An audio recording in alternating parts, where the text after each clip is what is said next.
Welcome to CrossRoads on TVI, a show that showcases the Tamil Canadian community, their successes, and their issues. I'm your host, Madhusha Sendhil. Today we have an interesting two-part show for all of you. We'll be discussing the perceptions, popularity, and the overall concept of online dating. We will then have the South Asian Autism Awareness Center joining us for the second half of the show. Let's meet our first guest. Yvonne Sinaya, founder of Love Inspired, hosts inspirational social events across the Greater Toronto Area. Yvonne's passion is to create opportunities for today's individuals to tap into their inner strength to achieve peace and happiness in all aspects of life. She is on a mission to meet a need in today's society where human relationships and showing love and kindness to one another is a lost art. Sabita Kanagasabe has an MBA and works for the Ontario government. She is representing TamilSquared.com, which is an online space for single Tamils to find meaningful relationships. Tamil Squared was created by women in the Tamil Canadian community and was launched in April. Thank you, ladies, for joining us today. Thank you for having us. So let's get right into it. What do you believe to be the perception of online dating within the Tamil community? Is there a stigma? I tend to think I had to break it up in two different parts. I think there's more of a stigma on dating, but I see people embracing the online, whether it's grandparents, parents, even our generation. But I think it's really the stigma around dating that I think it really exists in the Tamil community. Sabita? I think for the general population, not just the Tamil community, there has been stigma that over time we have overcome, right? But for the Tamil community, it's more pronounced because there is stigma against just simply dating. But the reality is that if we want to meet people, we need a number of different options as to how we can meet people, and online dating offers that. So the perceptions are not that great, is what we're coming to. Well, I wouldn't say that. Yeah, I would say like if you're in your 20s or 30s, you're more likely to embrace it. It depends on how much you really let your parents, influence your decision making. And I think that online dating, for those who are very worried about what everyone else thinks, or I could even speak for the parents and grandparents, if they already feel there's a stigma or a taboo in and of itself, then it's an issue. And I think there's enough that even just from clients or people that I've spoken to, there are many that embrace it, but just for the one there are three that don't. So I think definitely it is a stigma still, and we're breaking new ground by having these avenues for the Tamil community. So, sorry, did you I was just going to say that with TamilSquared.com, we understand that there are different stages of dating, and so the way we positioned ourselves is that it is really for people who are looking for meaningful relationships. So we're not about casual dating where you're just wanting to have fun. So it is for meaningful relationships that would lead to something more, right? So how do we go about challenging these perceptions and stigmas? Any ideas? I think that it's really starting slow and bringing people on board. I think we all know where the Tamil community is at. I actually think, having recently visited Sri Lanka, that people embrace dating more there, I've noticed. But over here, I think we just need to inch a little bit. And I think I like saying meaningful relationships, because that is what the Tamil community is actually looking for. If you are looking, there are so many other sites if you want to look for something that's casual or short term, but I think you start where you're at. You can't expect who you're speaking to make leaps and bounds. So if it's the parents and you know that they are not really embracing the whole online dating, you don't have to necessarily tell them, because I think respectfully you're going to bring someone long term when you know it is. But you can say, Mom, Dad, I'm going on dates. And then they just know their daughter is going on dates, their son is going on dates. They're not going to put all this pressure right away. So I think you have to start where people are at and just inch them in slowly. For sure. Yeah. And I think there is a need for discussions, right, on this topic. And this venue to talk about online dating is great, because that's when we can, identify the stigmas and the assumptions behind those stigmas to to really understand what it is about and what we're really trying to deal with here. Absolutely. Do you find it easier to meet people in 2014? Why or why not? I think it's actually a lot easier to meet people in 2014. You have so many options. You don't have to necessarily meet people at weddings or a big social event, that's put together by your family or mom and dad's aunts and uncles, all of that. If you want to discreetly meet someone, you can. If you want to go to a public social event, there are myriads of them. There's so many networks out there that are putting spaces out there. I think it's really, you're limited to the options you are open to. So if you're only open to meeting through weddings or through mom and dad, those are your options. But depending on how far you want to go, the options are there, and it's actually quite easy. I would have to somewhat disagree with Yvonne on this one. I think we've always had ways of meeting people, and especially in the past when the Tamil community was a bit more close-knit, in Sri Lanka and whatnot, there was a way, there was setups done by aunties and ammas, and everyone would pull in together to find someone for you or to set up a meeting with someone. But now, and that was really, I guess, the traditional way, which still happens, but with the whole, the Tamil diaspora, and now that we're dispersed, it's a bit harder to do it that way. But the thing is, now that we've started with the online dating or an online platform for single people to meet, it is just a different way of meeting. And because now we don't have that close-knit community setting people up as much anymore, this is now filling that void. So I just think it's a different way. Why do you think that people aren't setting people up as much anymore? Like, do you think that parents are backing away and letting their children sort of do it themselves? Is that why? Like, I'm just not sure. You know what? I think probably is a couple of reasons, but probably a lot of kids who grew up outside of Sri Lanka, who are a bit more, I guess, liberal and whatnot, they are also pushing back, right? Okay. I was actually just talking to this, I guess, kid who's a 20-year-old university student the other day, and she was saying how her parents want to set her up already, and they're just waiting for her to finish school, and she's like, I don't want it to be so quick. I want to wait. I want to take my time. So when the time comes where the parents are ready to set up the kids are also pushing back, right? But also, I think because our community is now that much more dispersed, it is harder. You don't know that many people. You're not that as connected to as many people as we were in the past. So the online dating concept, do you think that it also gives people the freedom to kind of branch out and find people that they think are right for themselves? Like you mentioned, parents used to set up their children, whether it be through arranged marriages or arranged meetings. Is online dating giving people the opportunity to do things on their own terms? Go for it. I think so. I think it allows you to take control of the situation. And I have to be honest, online dating is just, or like an online platform, is just one more way to meet people. We still have all the traditional ways and all the other ways. I mean, there are lots of people meeting their, significant other in university settings as well. So there's still those, but it's just that. I think it's the intention behind online dating. So, I mean, there are other sites as well, and also colleagues and friends that I've mentioned, you're in control if you're the user, and it's you who put your own profile on. But I've known of people where their parents and grandparents put their profile on, and they just feel like they're not in control of that. So I think it's the intention. If your intention is to meet someone on your own terms, online dating is definitely a valid way to do that.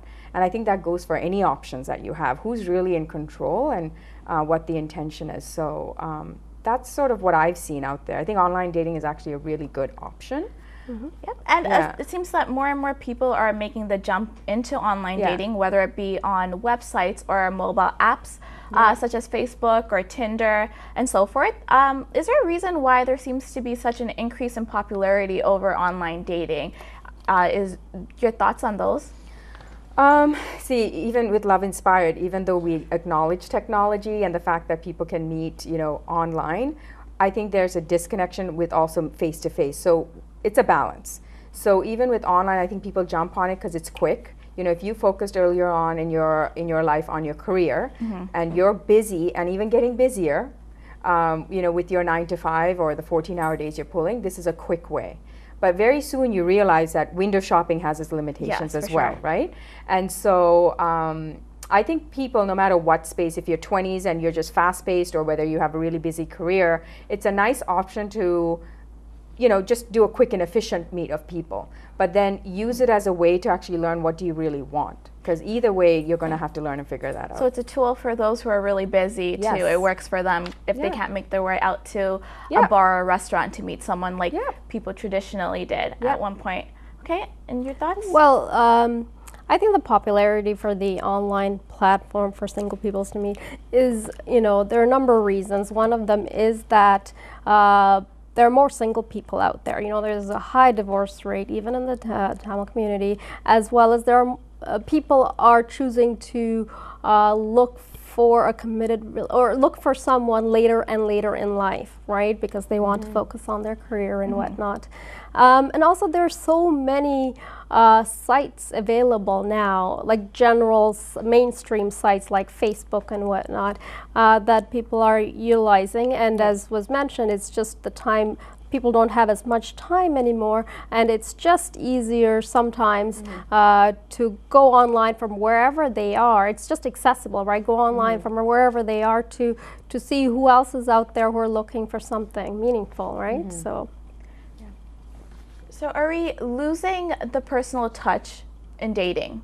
Online dating is very through your computer, through your mobile phone. You don't have the face-to-face interaction you normally do with someone you meet for the first time in person. Do you think that we're lacking something or missing something from embracing online dating per se? I think it's again a balancing act. I always tell people use online dating as a way to meet people, but don't let the conversation get too long before you meet them in person. Have that quick coffee date. You'll know right away if you can have that second, because really texting and email messaging and all of that is supposed to enable a real relationship. Yes, it's not supposed to be the main way. So even with those who I say pursue online dating, one of the first things I do is let's look at your profile, because it has to be representative of who you are. So put as much out there, but don't ramble on. But also when those people connect with you, they're connecting with your profile. They're not connecting with you at that moment. They're really just trying to get to know you more. And the real way to get to know someone is in person, I believe, because people can very easily hide behind text messages. And you have to make that quick coffee date or the quick first date. Keep it short, keep it under an hour, and then go from there. So I don't think you can. Again, what's your intention? But I think it's another way to meet people, but do that face-to-face right away. So short and sweet.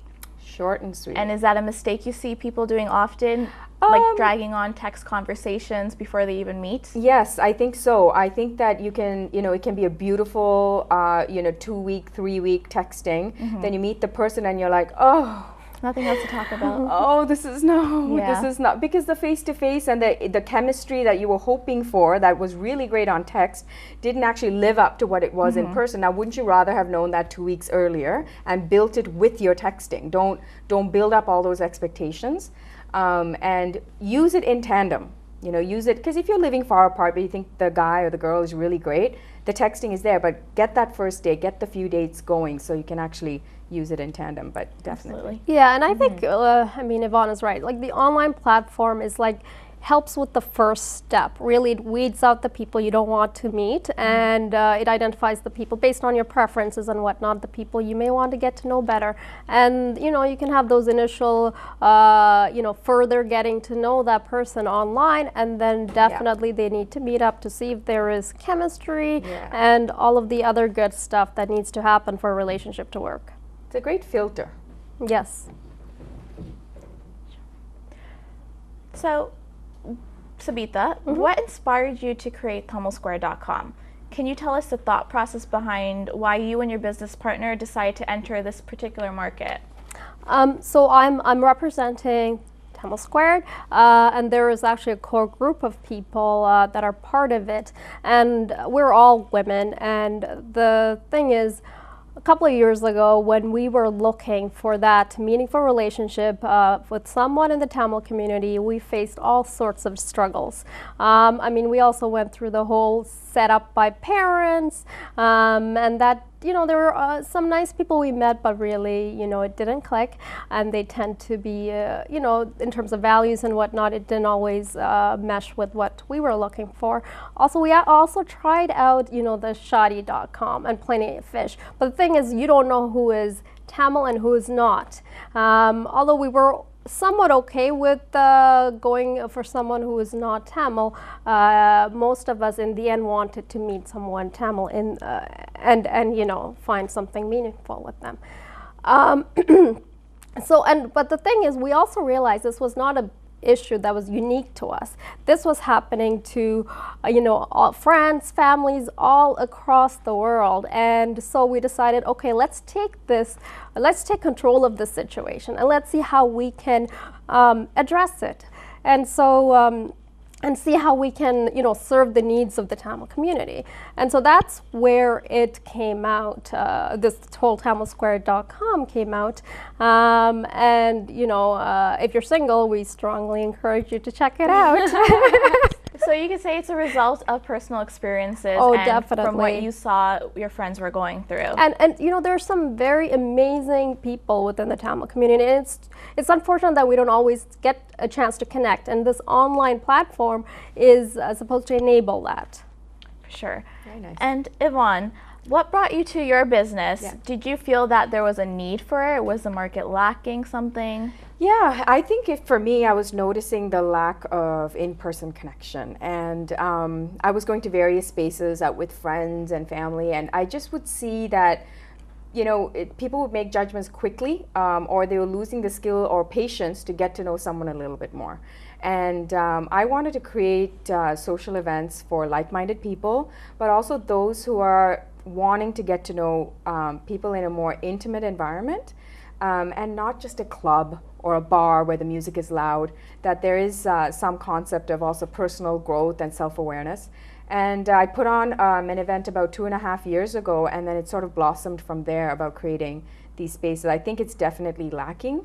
And so it's starting to build up more and more. I've noticed people really now getting to know Love Inspired and really want their following, if it's a business networking following, coming and, being inspired, but also meeting like-minded people. So what advice would you give someone who is apprehensive about online dating, or who's interested in taking the leap into online dating, but they're a little hesitant? So, like the relaxed Yvonne would be like, get over it, but I'll be like founder Love Inspired and be gentle. Okay. And I'll say, stop worrying about what everyone else thinks. That really you're worried because you're judging that yourself. And coming from a Love Inspired sort of mission, which is more about your personal self-awareness, that you're limited to what you think. And that if you can get over the taboo of online dating and you think it's valid, go do it. You don't need to announce it to the world. Try it out. Even if it's, give yourself 7 days and try it out, and then pull back and see how that felt. And then again, start where you're at. You don't have to commit to it for a lifetime. You can commit to it for 2 days and get off.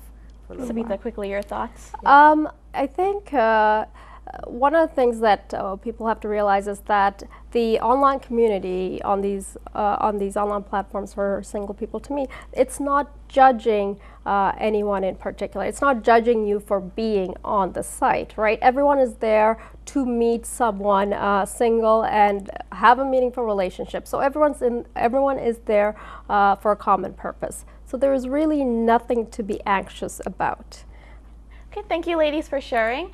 We will take a break now. You're watching CrossRoads on TVI with Madhusha Sendal.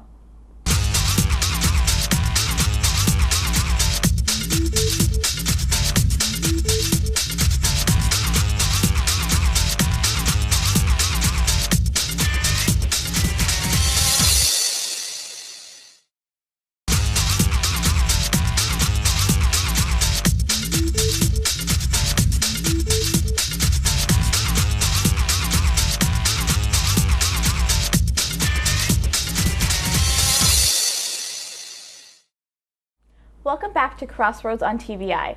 We are discussing the concept of online dating with Yvonne Sinayat and Sabitha Kanagasabay. Welcome back, ladies. Thanks. Okay, so I want to get into something a little lighter. Is there a difference between dating in the Tamil community in regards to men and women? Are there different approaches that you guys have seen? Okay, so I definitely have seen, I find men are quite open to online dating, different options, you know, coming to social events that might be labeled as singles, you know, that kind of thing. I think it's like a little bit of pulling teeth to get women to try new things. And there's a little bit of coaching that I've had to do on the side. Just, you know, take the pressure off. You're just meeting people that you might want to talk to a little bit later. So definitely an approach. I think women have more fears. I think they're worried about, you know, again, what other people think, or what does this mean in terms of my reputation. I'm not sure. I'm sure there are a myriad of reasons, but definitely some holdbacks more with women, I've noticed. So they might be a little more serious or apprehensive, maybe. I think apprehensive, serious too, but I think both are definitely equally looking for the long term, but I find the women are holding back more. Yeah. Sabita? And I have to agree with that. And I think men are also, well, except for that last part, I think men are more, they're okay with casual dating, whereas more women are looking for something more meaningful. And I think that goes to, you know, the whole men mature a bit later than women. No offense to any men out there. So I do find... I think that's a fact. It is a fact, that is true. Somewhere scientifically. I know that's Possibly written in a could be. journal somewhere. and things like privacy for women, that matters a lot more, especially when it comes to the online platform. And so, like TamilSquare.com, we try to comfort women in terms of the privacy side of it, saying that we don't, you know, the information that they want to put out, it's up to them, right? And men are more open to putting up their profile pictures, things like that. They're you know, they don't have anything to hide. But that's not to say women have something to hide. It's just they're not comfortable, especially being, you know, identified as such and such person by the community who is online and whatnot. And is looking. And is looking. You know, what does looking mean? Yeah. And then who defines what looking means? So a lot of undefined terms. Yeah. Both of you kind of mentioned that men were a little more into the whole casual dating concept, and women were a little not as laid back on that. Do you also think it has to do with the pressures of, you know, parents or family members, relatives telling them that they need to get married soon, or, you know, any of that? You know, I actually don't, I don't think so. I think, you know, women have a reason for why casual dating or casual sex, whatever it is, does not feel right. And that really is, women's brains are emotional. They start having sex with someone, they will get connected, whether they deny it or not. So it really is to their best interest to seek someone more meaningful. Whether that leads to long-term or a marriage, great. But I think the physical capabilities of a woman, their biological function, is to get attached to that man they see, you know, or they choose physical, you know, a relationship with. And so with men, though, you know, they can compartmentalize those emotions. They can easily move on. And, you know, they have the emotions, they have to deal with breakup, but I've seen men be able to move on a lot quicker. Yeah, a lot quicker. And for women, it hurts and it holds them back quite a bit. So women are a little bit more in tune with their emotional sides. I think so, yeah. And I think that that's the reason they would be looking for something more meaningful and not comfortable with the casual dating, or, you know, however you take that. I don't think they're looking to just jump. No, I have to agree with a lot of what Iman was saying. It is, I guess, in our evolutionary, there are evolutionary reasons why women tend to prefer more meaningful relationships over casual relationships. But I do also think there is a socialized side to it. Like you were saying, there is a lot more pressure on women to find that meaningful relationship. Like I was giving that example I was giving, that 20-year-old girl, where parents were already starting to talk about getting married for her, right? And I'm not sure if that a 20-year-old male feels the same types of pressure, right? So I do think there is a lot more pressure on women, girls, to get married pretty much as soon as they finish school and whatnot. So I think there's a combination of for sure. What advice would you give to someone who has who thinks that they have their life in order. They have a good career they love, they have their own home, they have great relationships with their friends and family, but they're missing that one significant other in their life. What advice would you give to someone who's looking to meet that other person? One is, I think everyone should always ask, even if they have all their ducks in line and everything's perfect, but they feel like they'll only be happy when they meet that. Well, that you have to remove that and ask yourself, are you happy? Because with or without the other person, your whole person should be happy, or not should be, but figure that piece out, because the other person, you want to meet a person when that person's whole and you're whole. And so I would always ask, when someone even looks like they have everything perfect and they're asking me a genuine question, I would say, are you happy? Are you happy just as you are? And then if they are looking, I would say, start getting out there. Don't just try one thing, try a few things. You don't need to announce it to the world. Have your trusted girlfriends when you're frustrated with a male response to a text and, all of that. Have that tight-knit, trusted advisors around you to kind of coach you through that. It's not necessarily easy to dive into the dating world. So you kind of need to have like your team behind you. And I think first and foremost, you have to get to know yourself first. You need to know what you're about, what you want, and even what you need. Sometimes what you want doesn't matter. What you need matters a lot more.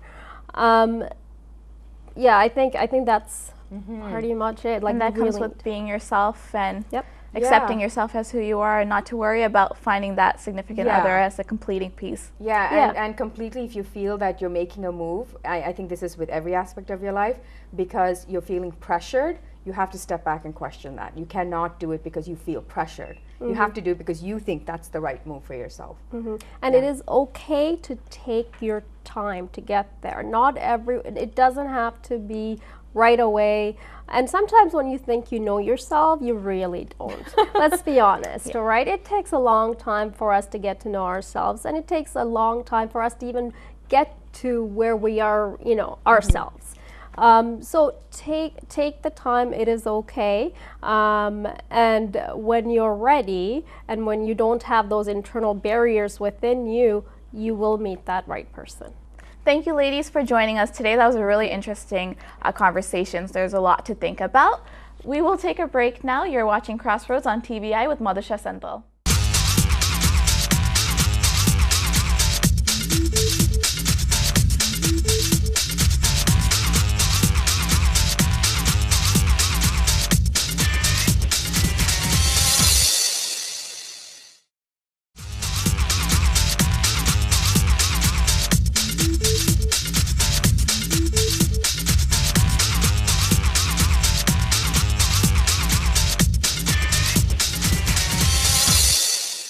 Welcome back to CrossRoads on TVI. Joining us now is Rohan George. Having graduated from the University of Toronto last year, Rohan is a project manager at the South Asian Autism Awareness Center, focusing on grant writing and proposals. He has been with SAAAC since 2010. Thank you, Rohan, for joining us today. Thanks for having me. So could you tell me a little bit more about your involvement with SAAAC, why you got involved, how you got involved? I got involved back in 2010 through a friend of mine. She was volunteering a few weeks before me, and she was always constantly telling me about just stories from SAAAC and working with the kids and how nice it was. So I don't really have a psychology background. I have never worked with children with special needs before. I actually graduated in political science, so that's my background. Nothing to do with autism at all.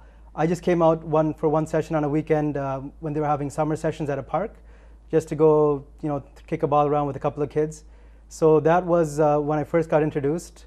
But after that first session, I just got hooked. So after going there once and seeing the kids, hearing some of the struggles some of the parents faced, you feel like you have to get involved. You have to do something. When a parent comes and tells you that they're facing certain challenges because of language or culture, because they don't understand something, it gets you really kind of riled up when you think about it. For me, coming from a political science background, it's like certain injustices shouldn't be happening, and it seemed like an injustice that I could help out with. So I got started then, and still going.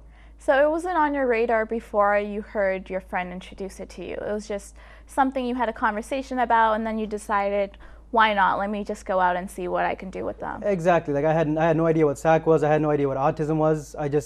It was just something I thought I can go out and give a hand. And But once I got started, I couldn't get back out. So it was a learning curve for you, and then you just went up from there. No, it was definitely a learning curve, and I think that's the case with a lot of the volunteers that come out to volunteer on a weeknight. So we have like a range of volunteers, kids that are in high school and university, college, from all different backgrounds. So that brings a breadth of knowledge. So it's not somebody that just comes from a psychology background, or medical background, or healthcare professionals alone. It's people doing business and engineering. So they're bringing all these different ideas. They're taking that learning curve and then working with the kids with whatever knowledge they have. So a lot of the community is coming together in order to support and lend their hand to SAAAC. No, definitely. It's an awesome outpouring of support for like the volunteers that come out that really don't have to come out, because there's a lot of things that I could think of that you could be doing as a volunteer on a weeknight, on a Saturday night. But these guys come out.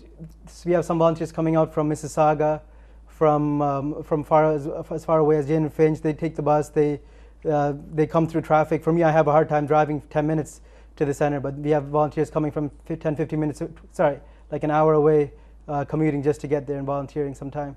That's amazing.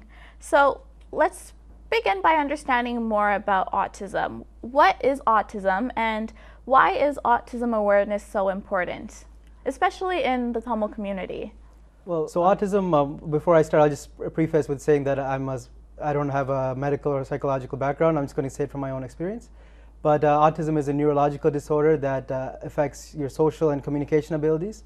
It manifests itself through repetitive behaviors, stereotypical behaviors, and it is a spectrum disorder. So the child you see with autism is not typical with every other child with autism. So every child with autism is unique from the other one.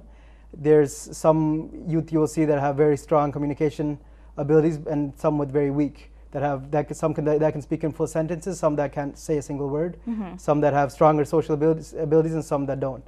So it's just that spectrum, and it is a lifelong disorder. So if you're a child with autism, you grow up into an adult with autism. There's also currently no cure for autism. So all these things together, I think they result in us needing more increased awareness, because early intervention is so important for this disorder. For sure. So according to a recent study by People for Education, 40% of secondary school principals have made the recommendation that students with special education not attend a full day of school. A lot of this stems from not having the proper support available to ensure the safety and proper care for these students. What are your thoughts on this? My thoughts are, well, first off, hats off to the school system, because they struggle with the same things that we do as a community organization. They deal with large volumes, large numbers, and they're doing within a budget that they're just trying to help as many kids as possible. So they're doing a lot of hard work. But at the same time, it shouldn't be that within a public school system there are exceptions.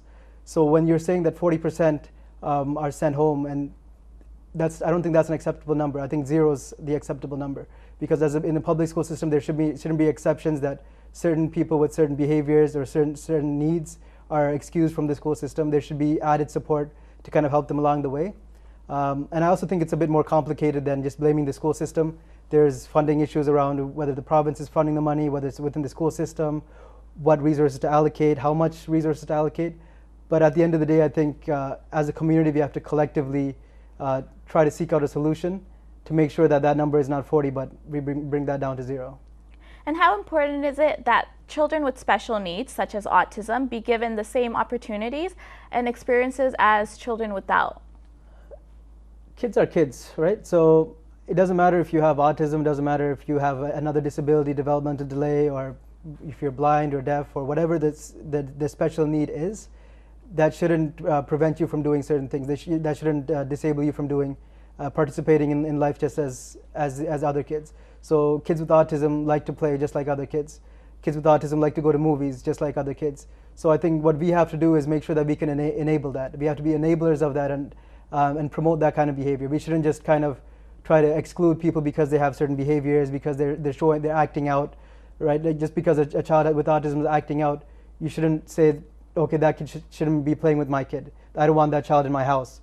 Take him out of the theater because he's making noise. those kids deserve to be in the theater. They deserve to be watching the movie. They deserve to be playing with the other kids. Like Children are children. Yeah, children are children. Okay. And SAAAC is known to do a lot of events to help fundraise for the program and just to keep up with the lack of support that they're getting from government funding and whatnot. There is set to be a benefit concert on June 1st featuring musician Karthik and Shakti Sri Gopalan. Yep. Can you tell us a little bit more about that, the concert, what's behind it, why you guys are doing it? So the concert is taking place on Sunday, June 1st. It's a benefit concert with all the proceeds going to SAAAC. It's a different type of concert in that even though it's a playback singer from India, we are having it as a rock concert type of event. So it's going to be a small limited seating capacity event. There's only the two singers that are coming, but they're such versatile singers that they're covering a range of songs. Karthik really specializes in fusion music, so like Carnatic and Western, and fusing the two, bringing cinema songs in there, rearranging me a song to sing it differently. So he's really an innovator in music. So the event itself is to bring the community together, to raise funds for the center, and to make everybody that come out to make sure that they have a good time, because it's a lot easier to get community support through an event than trying to go door to door and get $5 by $5. We're trying to get the community out, share awareness about autism itself, and make sure that people that attend have a good time. So it's a fairly intimate concert? Yeah, it's a very intimate concert. It's taking place at Sheraton Hotel at Leslie and Highway 7. So it's a small, it's not a stadium, it's a very small hotel room. No, sorry, conference room. Okay. So it's definitely something for families to come out to, for youth. It's in the summer. It's on a Sunday evening at 6 o'clock. Okay, and in what way will these proceeds be used to help those with autism? So the center, we provide different therapies from ABA, speech, after-school programs for the kids based with volunteers, and this funding will just basically go to continue our operations. As our needs increase, as we get more calls and more families that we try to serve, and we try to do more for the families that we're currently serving, there's an increased budget for that. So this is basically just to cover our operating costs for the year. Okay. And how can our audience go about purchasing tickets for this event, and where can they find more information? Tickets are available at www.karthiklive.com. I'll say that again, karthiklive.com. They're also available at a couple of stores in Scarborough and Markham area at the Priya's Grocery, both locations in Markham. There's New Oceans in Scarborough, and there's a couple of other grocery stores within. You can find all that information on our Facebook site as well as on karthiklive.com. And these are great initiatives that SAAAC is doing. Would you like to share one of your personal stories, your personal interactions with some of the kids at SAAAC? Personal interactions. I would think my most recent interaction was with an adult about 20 years old.